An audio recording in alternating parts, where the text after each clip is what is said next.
স্বামী স্ত্রী পরিচয়ে আপন মামিকে নিয়ে বাসা ভাড়া নিয়েছিলেন মামি ও ভাগিনা। 13 মাসের শিশু বাচ্চাকে রেখে ভাগিনার সঙ্গে পালিয়ে গেছেন মামি। এরপরই ঘটে গেল বিশাল এক অঘটন। মেয়েটা কি হয় তোমার? সম্পর্কে মামি ছিল। এলাকায় চাঞ্চল্যের সৃষ্টি হয়েছে এক ন্যাক্কারজনক ঘটনায়, যেখানে আপন মামির সঙ্গে প্রেমের সম্পর্ক গড়ে তোলেন ভাগিনা এবং পরিশেষে জানা গেল পালিয়ে গিয়ে বিয়ে করেন তারা। বর্তমানে আমি জানতে পারলাম তারা আপন মামি এবং ভাগ্নে। জানার পর আমি গণমাধ্যমে বিষয়টা জানাইছি এবং তাদের যে পরিবারের গার্জিয়ান আছে তাদের আমি জানাইছি। ঘটনার সূত্রপাত হয় মোবাইল ফোনের মাধ্যমে। প্রথমে মামির সঙ্গে ঘনিষ্ঠ যোগাযোগ ও কথা বলার এক পর্যায়ে তাদের মধ্যে গড়ে ওঠে প্রেমের সম্পর্ক।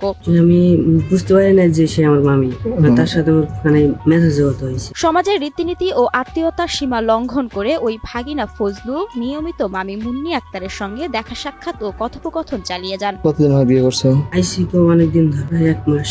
1 মাস।